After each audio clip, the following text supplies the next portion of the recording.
Welcome to everybody. We now have our audiovisual.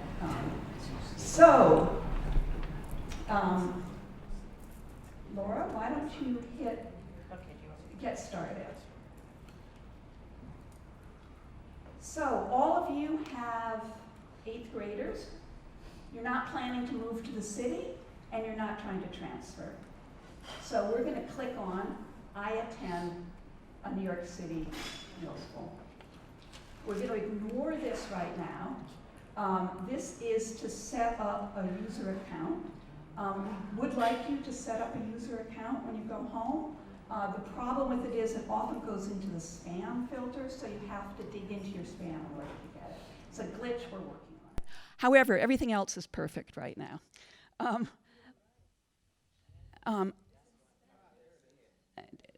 Did some of you create an account? How many people created an account? Okay, all right. Your internet may ask you, you could also indicate that that's an okay address, so that the next time if you have to change your password, it won't go into spam. So what we're going to do is I'm going to run through the website for 20 minutes, half an hour. Then I'm going to have questions and answers. We have some people on the live stream as well. Welcome everybody on the live stream. And if you want to ask a question on the live stream, you can just type it in on the comments section, and Camille and Sierra, who are manning our desk over there, I should say staffing the desk because they're female, will pass the questions on to us. And we have index cards on your, do we have index cards? Okay, we do have the index cards. Our low-tech stuff's working. The index cards, you can ask the questions. It's a small enough group, we can probably, raise hands as well. So how many, can I have a show of hands? Does anybody interested in looking for a school for a child with disabilities? Okay, let's quickly try that. I want a school for a child with disabilities. This gives you a little pop-up that tells you every school, if your child has disabilities, you're entitled to apply to every school, and every school is required by law to offer you the services your child needs. However, our experiences as parents visiting schools is that some schools are much more welcoming than others, and some schools are much better equipped. So what we're doing here, so we're showing you the schools that we, as parents, would send our own children to. This is based both on our visits and on a look at the data. You want to go next? What is your home address? If you put in your address, we will show you schools, either schools for which you are zoned, that is, which you're entitled to attend, without any special application. And we'll also show you schools that you can sort by distance from your home. Some people are hesitant to put in their address because they live in neighborhoods where they don't like the schools and they don't want to be shown schools near their home. That's fine, but at least we won't exclude the high-performing schools. We'll just show you schools for which you're eligible. There's some schools give preference to children who live in an attendance zone. So click OK. And let's say we're just going to look in Manhattan. So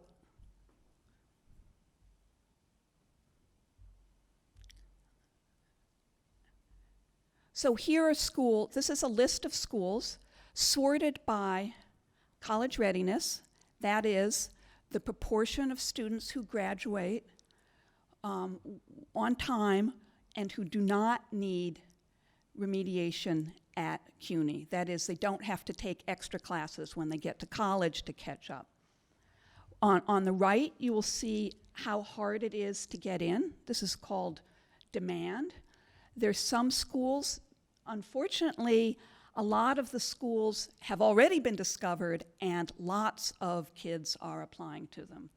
So if you look at this particular school, like Manhattan Village Academy, you'll see that there are more than 25 applicants per seat.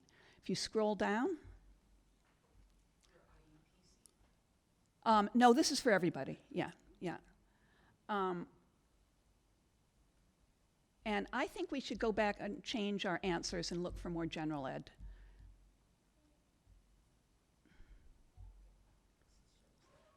Yeah. So let's say you're looking for a general ed child.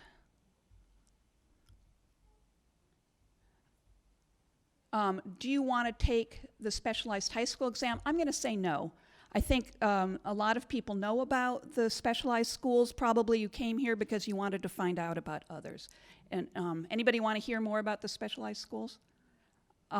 There's 9 of them, 8 of them require an exam. 27,000 kids take the exam, about 5,000 kids get an offer. There's some terrific schools. My son went to one of them. And they're also very, very hard to get into. Yes? I hope you'll, at least at some point, refer to those schools, the specialized high schools that do take IEP students, where we should consider them. Okay, the question is, which of the specialized schools take students with IEPs? They all take students with IEPs. So, all right, so for the specialized high schools require an exam, and you either do well on the exam or you don't do on the exam. They don't care anything else about you.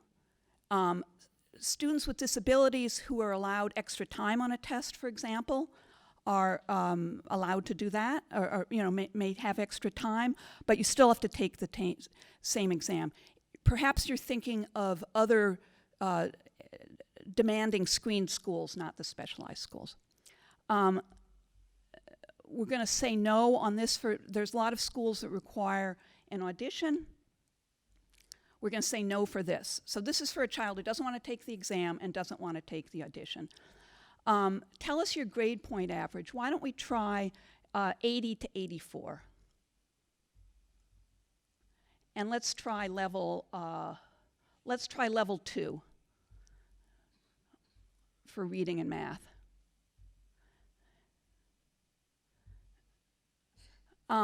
So the reason that we're not trying to trick you here, what we're trying to do is exclude schools from your list that your child probably doesn't have a chance to get in. If you want to go back and put a range of age and see what a range of grades, you can certainly do that. If you don't know what your child's test scores are, you can guess, or you can put in a lower test score, which will show you the schools where they'll definitely be considered. And then you can also do the higher one and see the schools where, he probably won't have much of a chance, but, you might want to try it.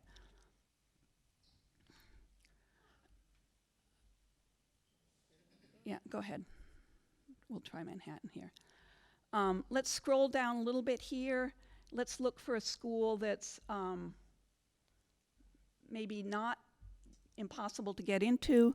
Let's try Essex Street Academy, for example. This is a school which is a staff pick.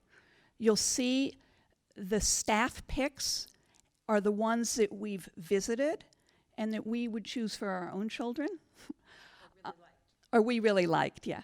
The noteworthy are schools either that we haven't visited, or but they look really good and we want to investigate more when we have time, or schools that are so new that we don't really, they don't have a track record, but we think they're off to a good start. So here's Essex Street Academy. One of the things you can look at here is what's special. Well, first look at the slides. The photos.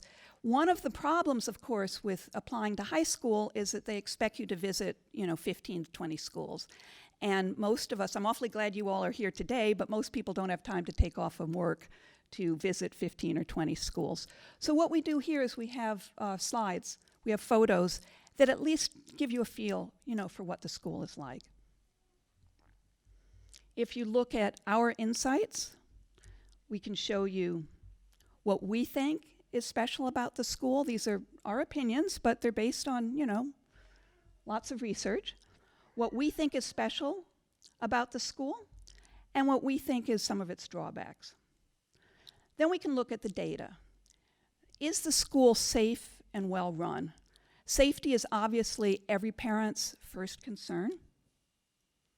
The New York City Department of Ed has a survey of close to 1 million parents, teachers, and kids. The survey is actually the biggest in the United States after the US Census. It's an enormous, enormous survey.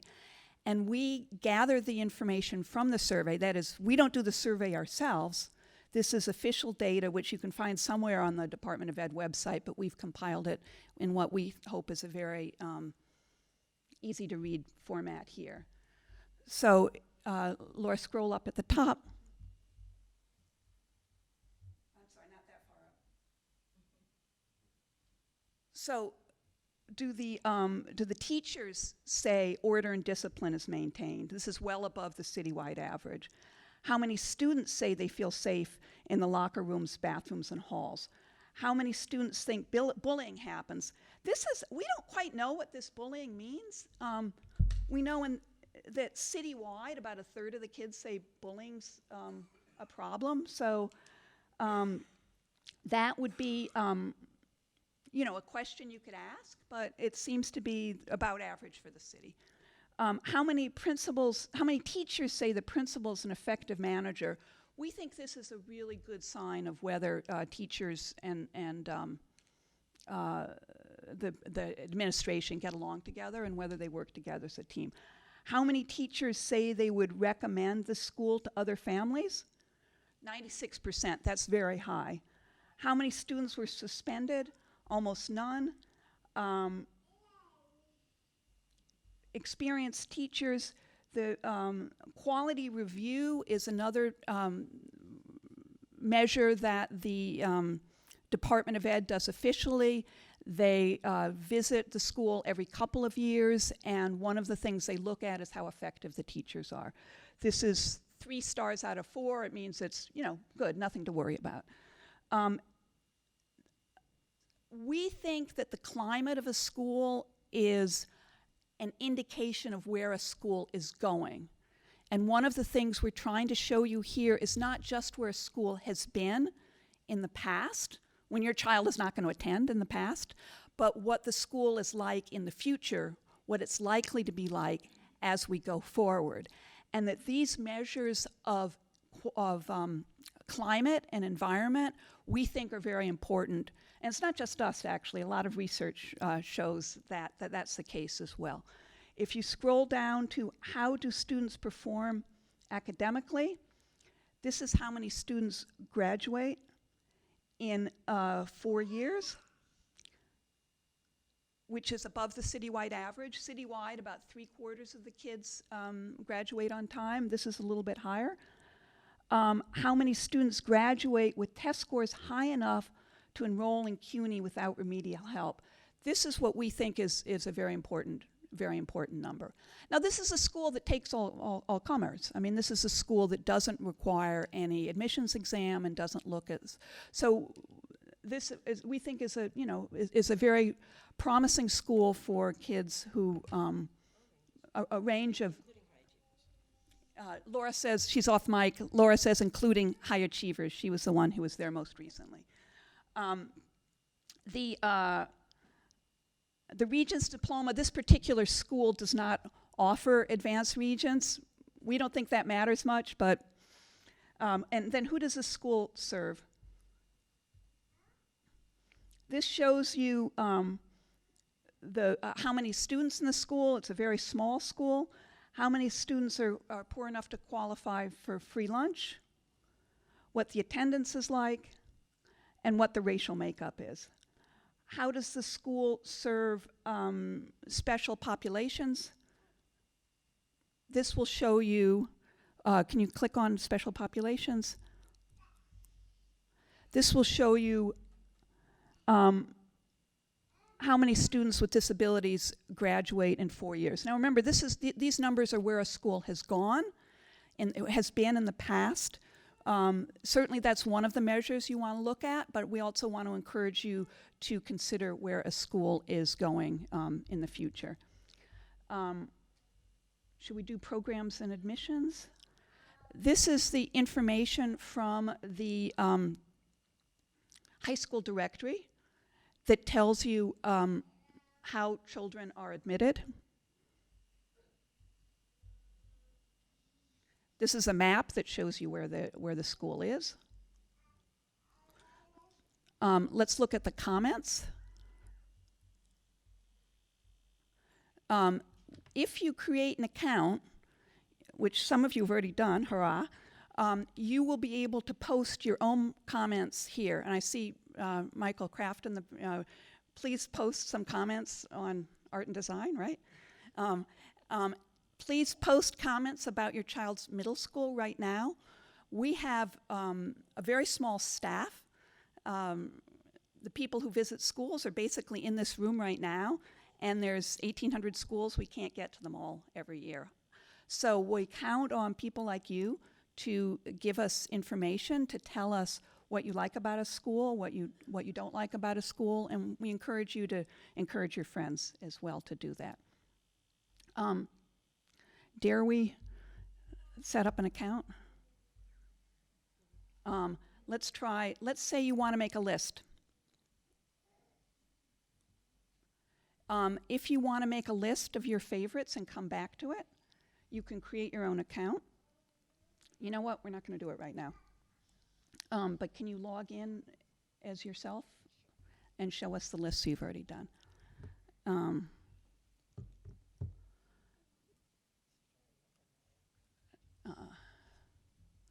So I'm going to, that's kind of the way the site works. I just wondered if you have any questions now. I'll just have a show of hands if, yes, in the back. Would CTE schools be listed on this? Yes. Can you sort by career and technical education? Well, you can do, that's... Yeah, so you can, no, we actually have 2 searches on this site. Let's go back to where it says, so we showed you the guided search.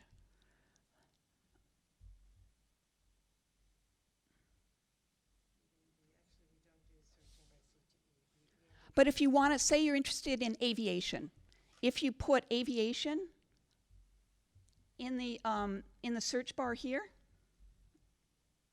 sorry, in the top. If you put aviation or automotive or plumbing, that will show you the career and technical education schools that refer to those. You could put a trade in, yeah. You could put electrical, and it will show you. If you look at aviation, for example. Well, that's the school. What about if you put plumbing? Try plumbing. I shouldn't do this like with. Try it. Try plumbing. Let's see what we come up with. This is always a little bit risky to something you haven't.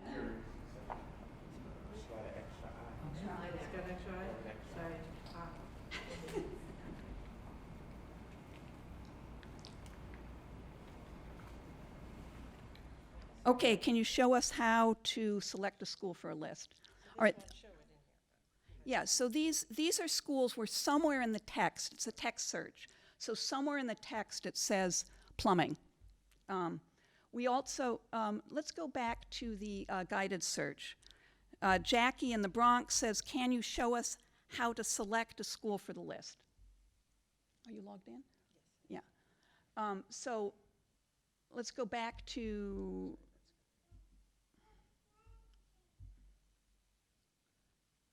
so Laura has signed in and she's going to,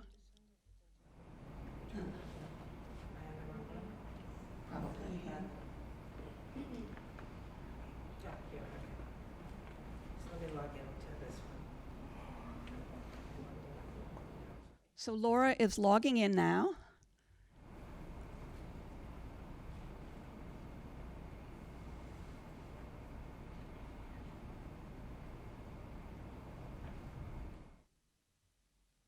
And she can save this search.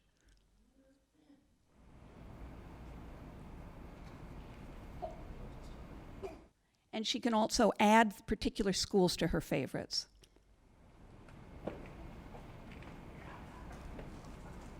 So she now has one favorite school and one saved search.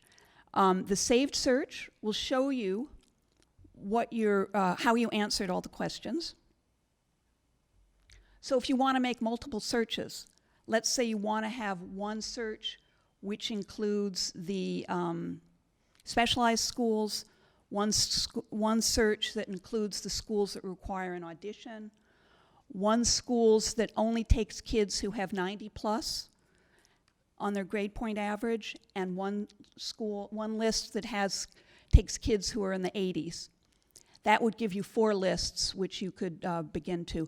Or you could have one list that's just the Bronx and one list that's Manhattan. So you could say, oh, well, here are the schools in the Bronx. There's a couple of them I like. Add them to your favorites. And here's the schools in Manhattan. There's a couple of them I like. Add that to the list. We have another Joyce with live stream. Can you tell us the navigation to get there from the home page?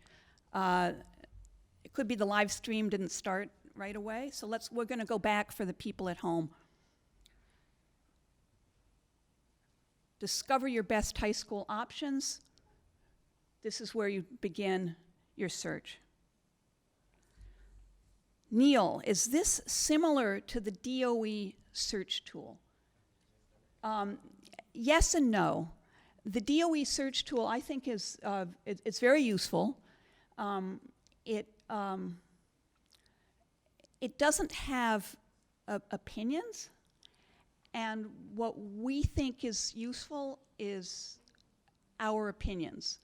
So we think some schools are promising and on their way up, even though their data's not so good.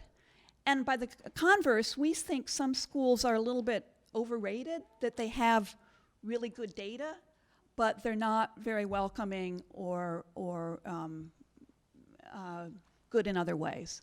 So now, obviously, the Department of Ed, it's like, I can't favor one child over another.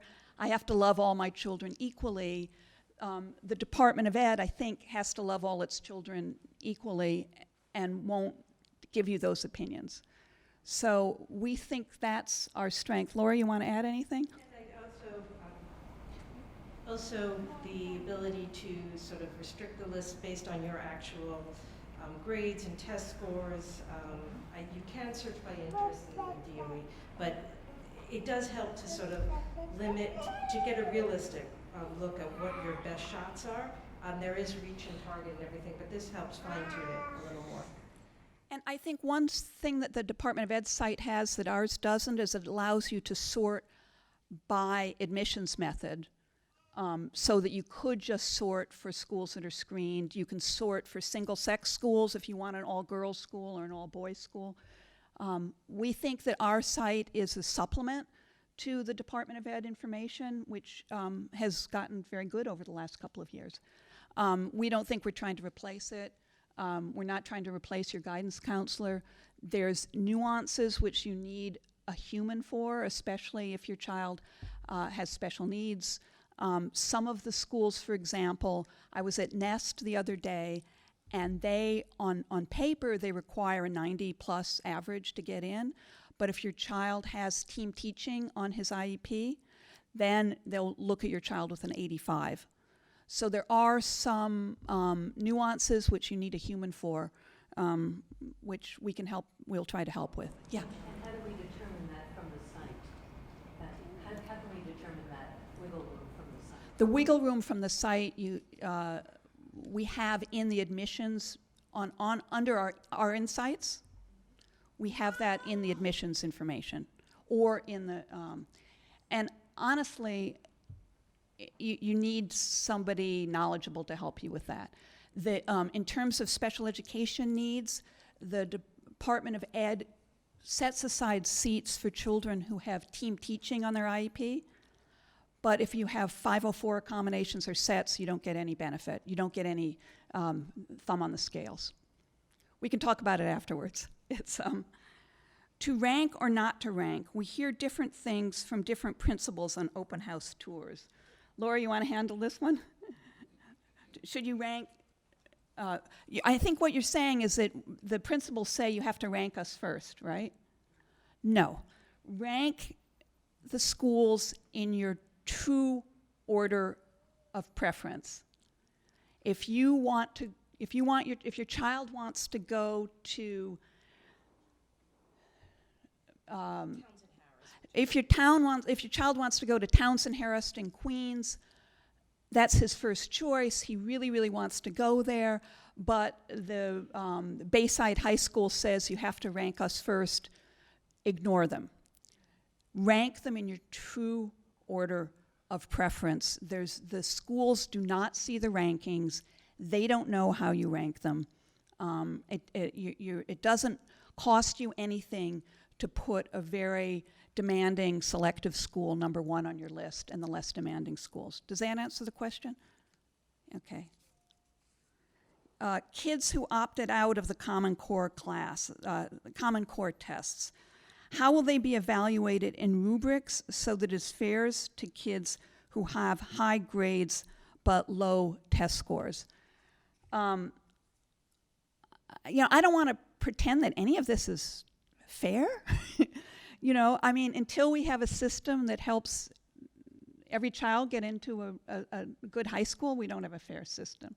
However, the state has said that you cannot use test scores, with the exception of the specialized high schools for which there's only a test, and that's given in October.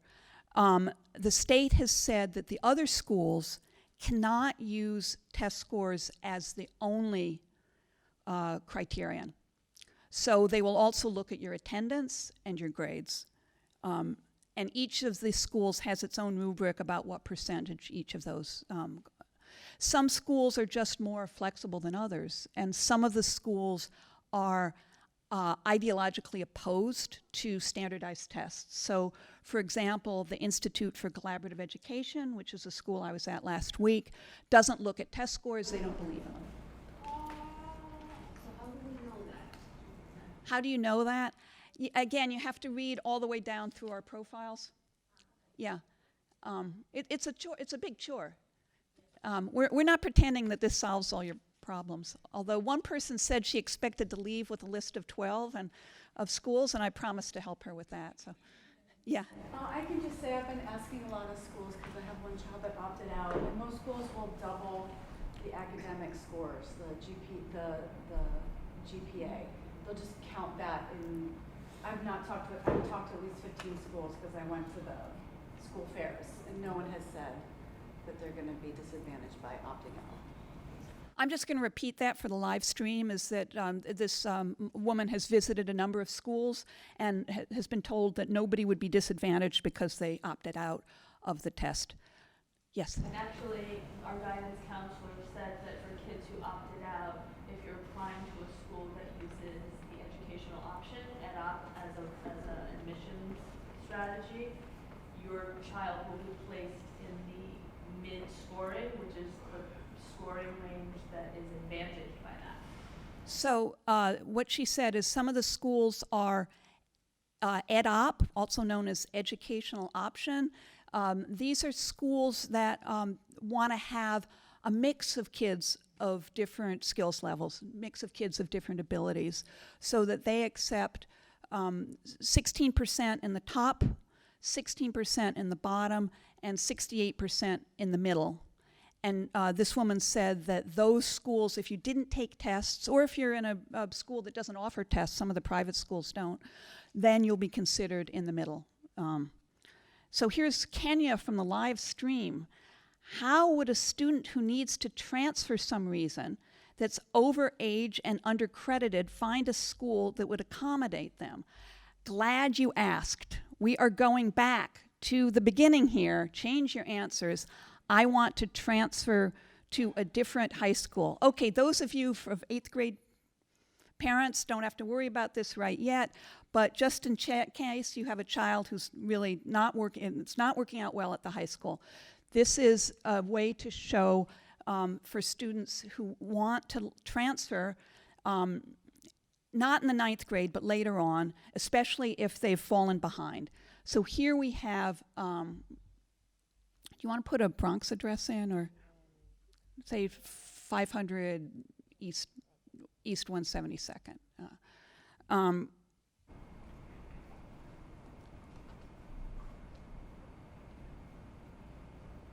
And we'll look at the Bronx.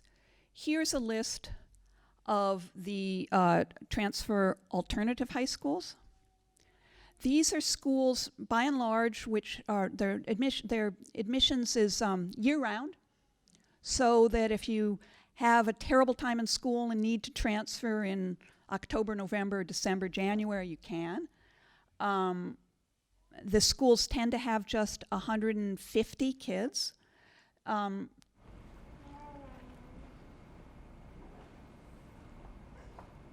The college ready rates are low, but I think that's partly because they're taking kids who either have already dropped out and they're trying to win them back, or kids who are 2, 3, 4 years behind by the time they get to high school. So I wouldn't use the college readiness rate as the be-all and end-all for that. A number of these we have visited and we consider our staff picks. We think they're very good. So does that answer your question, Kenya? I can't hear her, so we'll just have to assume. Any other questions? Yes? I've heard from different mothers when I said, oh, we have to make the list of 12. Oh, she said, don't bother with 12. My daughter, who's in a sophomore already in high school, she said when she did the process, they didn't, so she's a sophomore, just 2 years ago, she said none of her friends, they only put 6 or 7.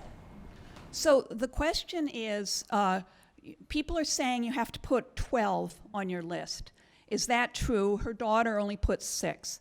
The guidance counselors will lean on you very heavily to put 12 schools on your list.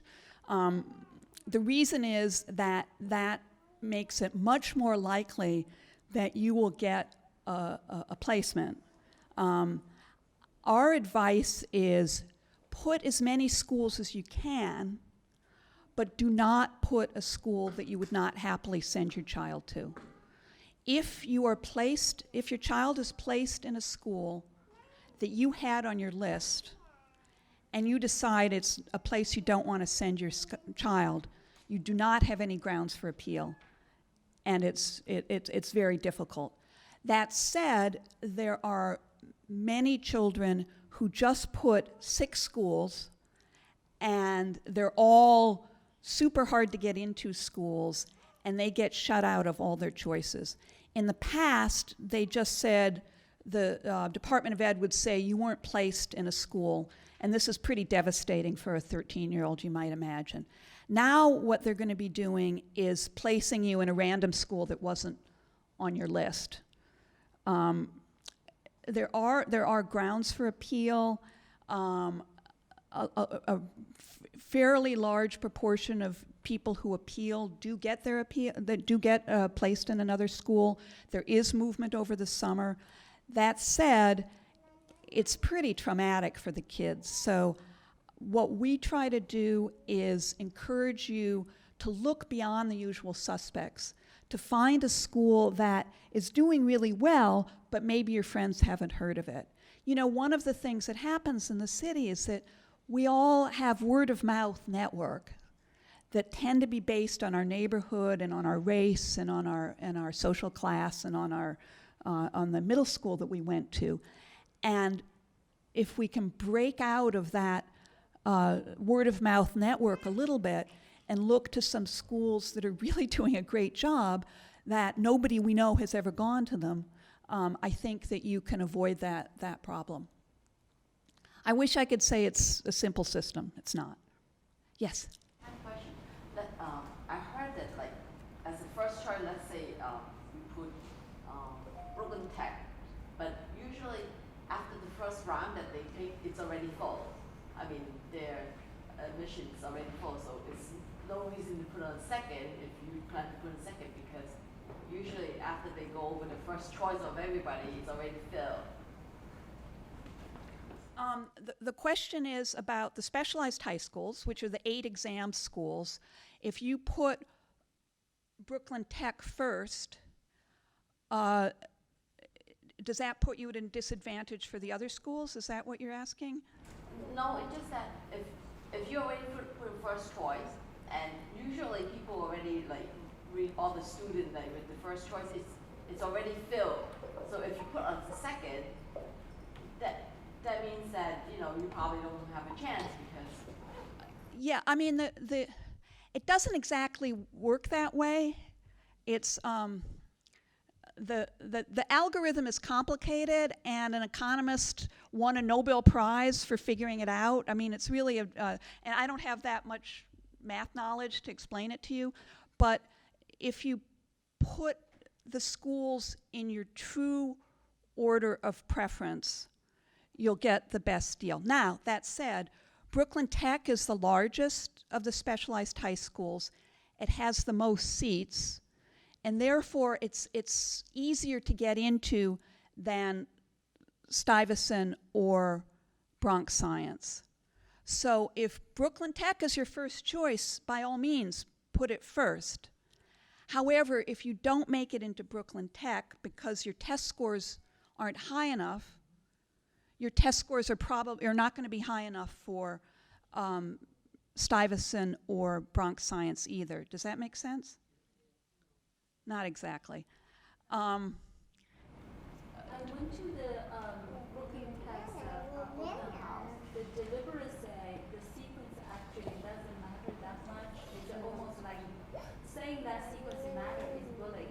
So basically, just you have to put it first, otherwise you won't get chance. Is sort of a sign of bullying. That's basically their advice. Assistant principal says.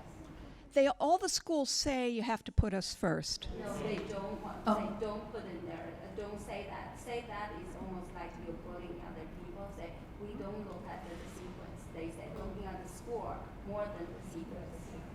Oh, yeah. They look at the score more than the sequence. That's correct. Yeah. Yes. Thank you. I was wondering if you mentioned looking at schools outside your normal comfort zone, whatever that comfort zone is. And I was just wondering if you might mention 2 or 3 gems that you have discovered in your process. And the corollary question to that is that when you make statements about a school like it's welcoming or kids come out of their shell in a school, what kind of research goes into a kind of general statement like that? I mean, who are you asking, and how many visits to the school, and that sort of background? I see Michael there. Art and Design is a school that wasn't on my radar, and yeah, and it's in a gorgeous building on the Upper East Side. Michael can tell you about it. That's one that I think should be on radar. I think Essex Street's another one. Manhattan Center, Young Women's Leadership. And then we come across these places like Energy Tech, which we never heard of, but its numbers are great. And that's a CTE school where kids learn to, they either go to engineering school or they become Con Ed, linemen. Different kinds of energy. Star at Erasmus in Brooklyn. I'm sorry, what was the other part of the question? How do we judge whether it's welcoming? We don't visit very often. I wish I could say we visit all the time. Yeah, there's 3 of us full-time, a couple of part-timers, there's 1,800 schools. We think that the data is pretty good that the Department of Ed publishes, and what we've done that's great is that we've pulled it out so that I think it's easy to read. The other thing that we look at is something called the Quality Review, which is a Department of Ed expert who spends 2 days in the schools interviewing parents, teachers, kids about what they feel about a school. We read those reports and then synthesize them for our readers. The comments help you a little bit. Honestly, sometimes it's just the school's website, you know? If they don't have a website, they don't offer tours, they don't answer the phone when you try to call them, our guess is it's probably not a very welcoming school. Any other questions? Yeah. Ideally, if you actually have 12 schools, how many reach versus target versus likely should you have? Well, the question is, if you have 12 schools, how many reach, how many target, how many likely? I think you should spend most of your energy finding a target that you really like. You can put as many reaches as you want, but you have to recognize that they're reaches. What the Department of Ed calls a reach is more than 10 applicants per seat.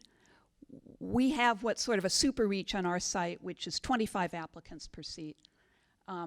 So the other thing I recommend is that you don't have all one kind of school.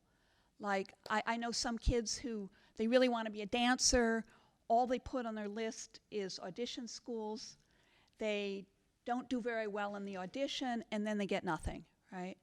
So maybe you might look for a school that doesn't require an audition but has a dance program, which you can find by searching dance in our search engine. Yeah? You mentioned visiting schools. How would a parent visit a school? They call the school? We mentioned visiting schools. How would a parent visit a school? Many of the schools have open houses. They post them on their website. You have to be kind of quick to find them. If you would like to visit schools for us as a volunteer, sign up with Sierra and Camille. We ask, we can train you and we can send you out, yeah. Yes. I just want to reiterate, when you go on a tour, when she says to be quick, you have to be very quick. It's that competitive. You have to be, you have to, we've been doing the process, our child's been made the list, and we have a meeting I know this is crazy, but every Saturday we sit down with the calendar, we say, okay, what's before us? We go back over it. We've been on your site, she has a list, and then you have to, when they say that the tour will open at such and such a time, you have to be at your computer at the ready, and because I'm telling you, and I'm a fossil, and I missed 2 tours because I just, you have to have the OSIS number ready. You have to have all of this. I went on my phone to just get the OSIS number, the tour was filled. So for those of you on the live stream, there's a woman who said that you have to be very quick when you sign up for the tours, that it's a little bit like the airfares that are so cheap, and then as soon as you get your credit card out, that's gone. It's some of these are. Could we say that, like, to reduce your stress a little bit, that we think our slideshows are pretty good, and that will help you, and that the schools no longer use attendance at a open house as a criteria for admission. It used to be the schools would say, we want you to demonstrate interest, therefore you have to show up. They don't do that anymore. The other thing is that the high school fairs are pretty good. And there's another set of them, October 13th and 14th. You can't see the building, but you can talk to students, and you can talk to some grown-ups at the school. And we've been going to the fairs for years, and we always find a couple of places we never heard of that have 5 or 6 fabulous kids who are really excited about a school, and teachers who are really excited about talking about it. And that's a good way to find some undiscovered gems as well. Yeah. Just also about the open house tours, I discovered something really cool this weekend, which is called the DOE calendar, a Google calendar that has all the open houses listed on it, and you can click on them and save them to your own Google calendar. And that, saved me so much time. So this woman said there's the DOE, the Department of Ed website, has a Google Calendar with all the open houses, and you can download it onto your own computer. I didn't realize that. Thanks very much. Saved so much time, yes. So double check, because I also found that, and if you check the school website, it may not correlate with that. And somebody else says if you check the school website, it may not correlate with that. Yeah. Yes. Yes, the question is, can you translate the website for parents who don't speak English? And the answer is yes. So we went up to the top right corner, and we clicked on what we call a hamburger menu. What language would you like? Spanish, okay.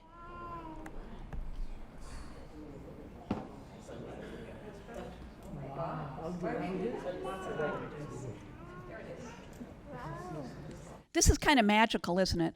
This is Google Translates. This is not our own translation.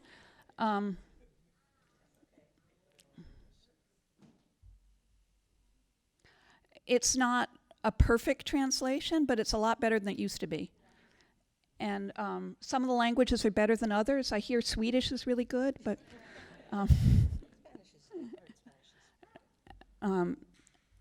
but yes, thank you for asking that. Yeah. Actually, I have two questions. One is, how can I search for schools that offer Regents prep, and how can I search for schools that offer college credits? How can you? I mean, there are only a handful of schools that don't offer advanced Regents. So there's 30 schools, and unfortunately we haven't got them in our database. So that's on our to-do list to show you the ones that don't have advanced Regents. But those are schools that are exempt from giving Regents because they give oral exams and projects instead, so that they can be quite demanding schools even though they don't offer the advanced Regents. In terms of college credit, if you go to our other search, we do have one that show you international baccalaureate, right? Do you want to try English again?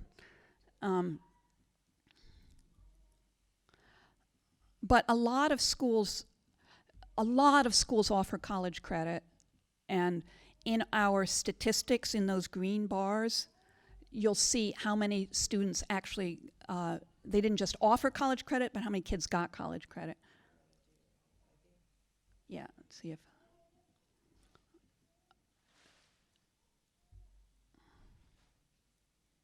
So do you see where it says IB Early College? So this is not the guided search which we're launching today, but this is our old-fashioned search we've had on the website for a long time. And you can also search by International Baccalaureate or Early College. So the International Baccalaureate is a degree that's offered in, 100 countries that shows very demanding work, more demanding than a typical high school diploma. Early college are the schools that offer, there's many New York City public high schools that offer 2 years of college credit.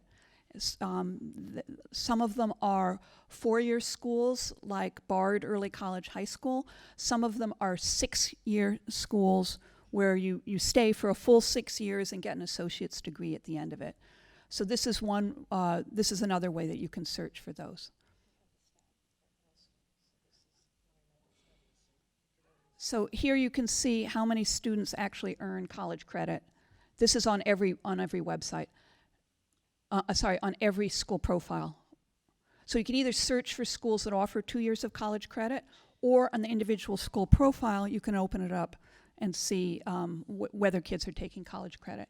So one of the great things about New York City is that there's a College Now program, so that many of the high schools do offer college credit for courses taken at CUNY. Sometimes the kids will go to the City University of New York, and sometimes the professors from CUNY will come to the high school campuses.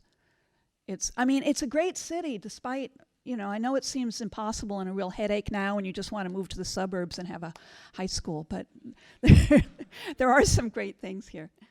In the back. So you said open houses don't have an impact on getting in.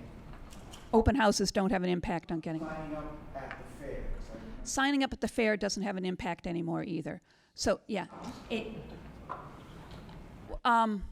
don't want to say. I mean, officially.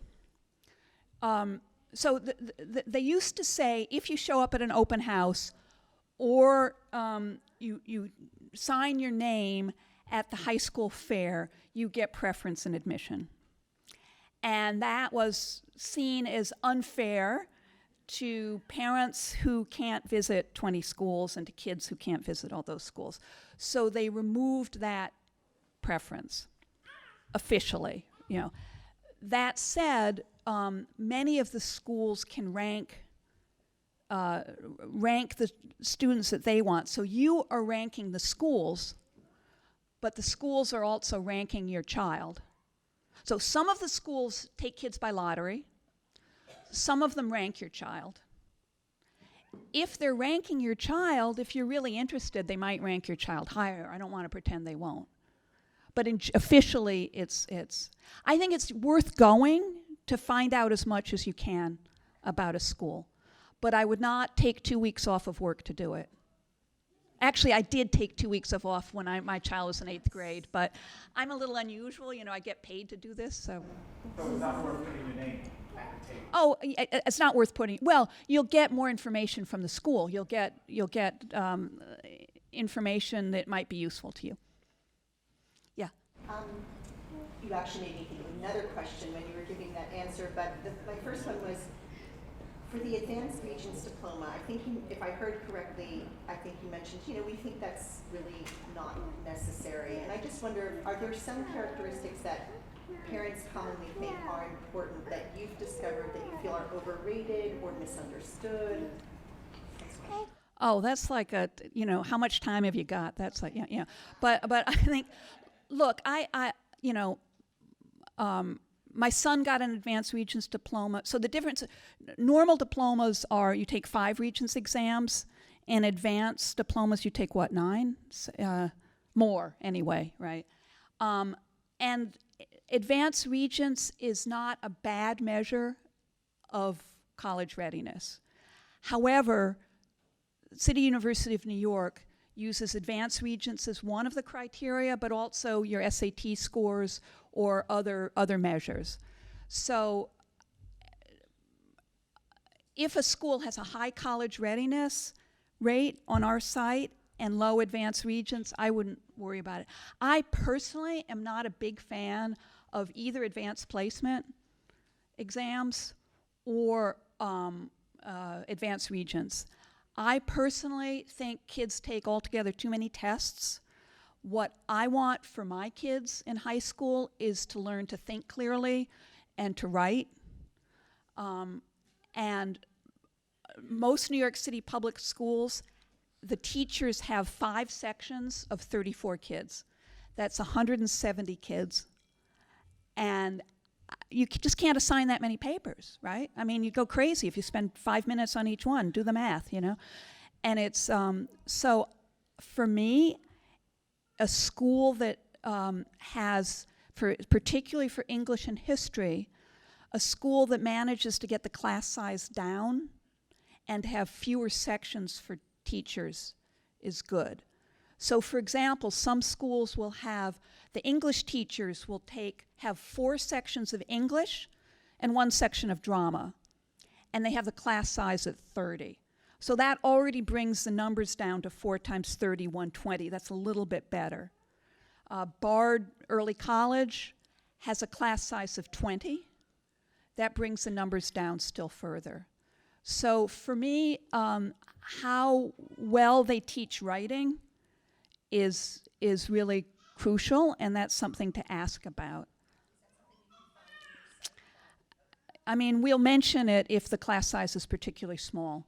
But in general, the class size is 34, and teachers have 5 sections, which is, for math and science, it's not as troubling as for English and history. Other questions? I think I find the perfect school in Manhattan, we live in Brooklyn. And then I go on the website and it says preference to zone 2.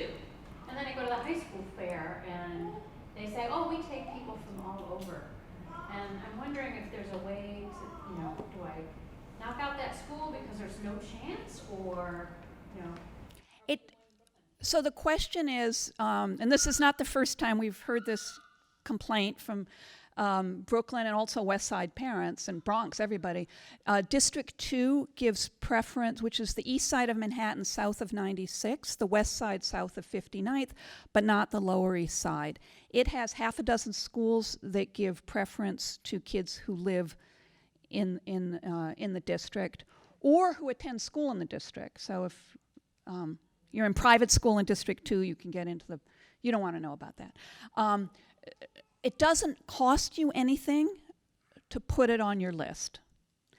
But we have taken out of our database, if you give us a Brooklyn address, we have taken out of our database the schools for which you don't have a chance, like Eleanor Roosevelt, right?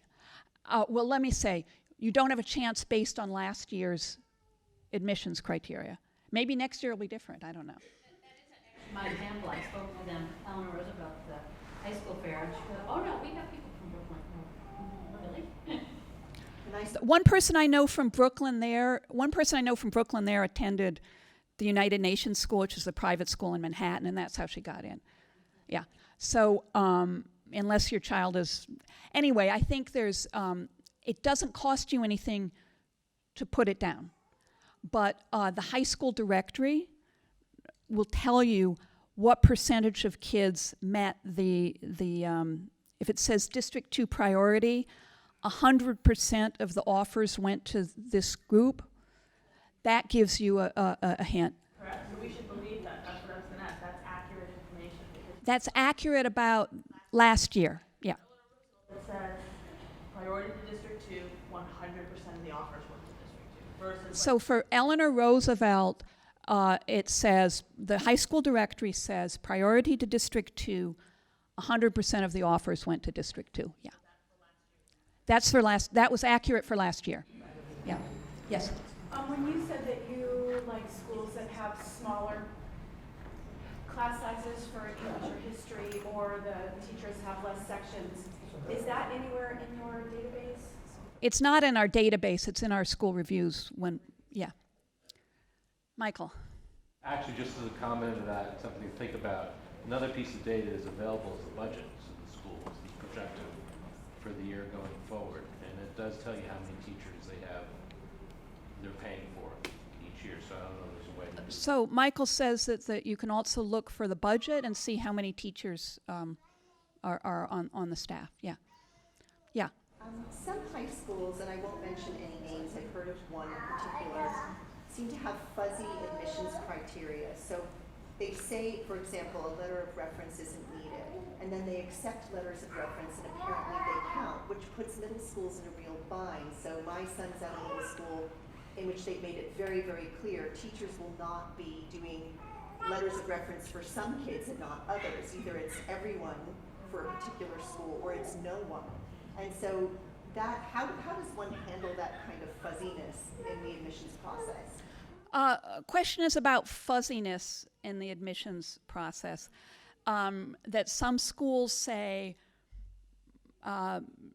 we take letters of reference, some schools say we don't take letters of reference, some schools say they don't take letters of reference, but they actually do. How do you navigate this fuzziness? I wish I had a good answer for that. I think there's sort of a tug of war between the central bureaucracy of the Office of High School Admissions, which is trying to make everything by the book and clear and transparent, and the schools that really want to give preference to a child who really wants to be there. For example, the agricultural program at John Baum, one of my favorite things, by the way, if you want your child to learn to milk cows and, raise chickens, who knew you could do that in Queens, right?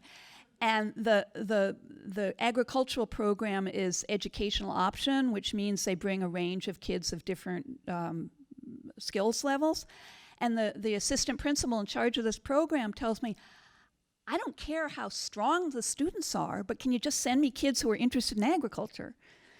And the Department of Ed won't. They just send you random kids. So I can see it from both sides. I can see it from the point of view of the central bureaucracy trying to be transparent and fair, and the individual principals trying to build a class that is of kids who really want to be there regardless of their skills level.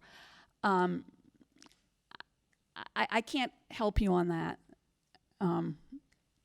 If you have suggestions, happy to forward them to Central. I think you can go back to a school that doesn't officially require a letter of reference and say, look, our school won't do that. I mean, either you upfront require it or you don't. Our teachers cannot be asked to favor students and supply letters of reference for some and not others. Yeah, I mean, let's write a blog post about it. We'll publish it, and we'll get. I mean, the Chalkbeat, which is the news site for public schools, made a big fuss over the requirement that you attend an open house, and the Department of Ed changed it. So, I mean, they're real human beings at Central who are trying to do the best they can, and if you bring up issues that you think are unfair, they do change them. Anything else? Well, I am going to wrap it up then, and thank you all for coming.